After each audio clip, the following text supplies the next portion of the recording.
Welcome back to my channel. ಇವತ್ತು ನಾನು 1721 ಮನೆ ಹೇಗಿರೋದು ಅಂತ ತೋರಿಸ್ಕೊಡ್ತಾ ಇದ್ದೀನಿ. ಇದು ಬಂದುಬಿಟ್ಟು ಫ್ರಂಟ್ ಕಾಂಪೌಂಡ್ ಹೇಗಿದೆ ಅಂದರೆ ನೋಡಿ ನೀವೇ. ಇದು ಮನೆ, ಇದು ಎಂಟ್ರೆನ್ಸು, ಟೈಲ್ಸು ಕ್ಲೀನ್ ಮಾಡ್ತಾನೆ ನಮ್ಮ ಹುಡುಗ.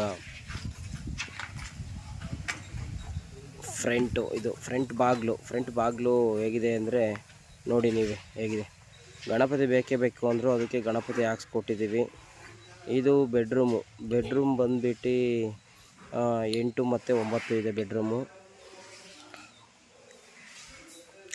ಇದು ಹಾಲ್ ಬಂದುಬಿಟ್ಟು 13-10 ಇದೆ, 13-9.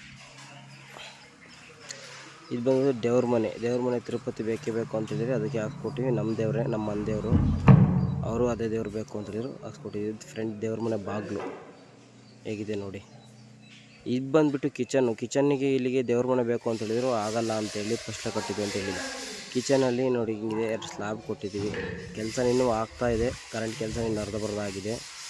ಇದು ಬಂದುಬಿಟ್ಟು ಹಿಂದ್ಗಡೆ ಎಕ್ಸ್ಟ್ರಾ ಜಾಗ ಬೇಕು ಅಂತೇಳಿದ್ರು, ಅದಕ್ಕೆ ಮಾಡಿಕೊಟ್ಟಿದ್ದೀವಿ. ಹೇಗಿದೆ ನೋಡಿ. ಇದು ಬಂದು ಬಾತ್ರೂಮು, ಸಿಂಕು, ಅದರಲ್ಲೇ ವಾಶ್ರೂಮು, ಸ್ನಾನದ ಮನೆ, ಅಂಡೆ ಒಲೆ ಎಲ್ಲ ಬಂದಿದೆ ನೋಡಿ, ಚೆನ್ನಾಗಿದೆ. ಈಗ ನೋಡಿ ಹೊರಗಡೆ ತೋರಿಸ್ತೀನಿ, ಹೊರಗಡೆ ಹೆಂಗೆ ಮಾಡಿದ್ದೀವಿ, ಅವರು ಎಷ್ಟು ಕಾರ್ಸಿ ಹಾಕಿದ್ದಾರೆ, ಎಷ್ಟಕ್ಕೆ ಸೀಟ್ ಹಾಕ್ಸ್ಕೊಂಡ್ರು ಅಂತೇಳಿ. ಆರ್ಸಿದೆಲ್ಲ ನಮ್ಮದು ಮೆಟ್ರಲ್ ಉಂಡಿ ಲೆಕ್ಕ. ಸೀಟು ಅವ್ರದ್ದು 10 ಅಡಿ ಮನೆ ಇದೆ ಹೊರಗಡೆ, ಆರ್ಸಿಯಿಂದ ಹೊರಗಡೆ 10 ಅಡಿ ಇದೆ. ಇದು ನೋಡಿ ಹೊರಗಡೆ ಮಗ್ಲು, ಲೆಫ್ಟ್ ಸೈಡ್ ಮಗ್ಲು, ಸೂರ್ಯ ಮುಳುಗೋ ಕಡೆ ಮನೆ ಇದೆ ಬಾಗಿಲು. ಇದು ಮಗ್ಲು.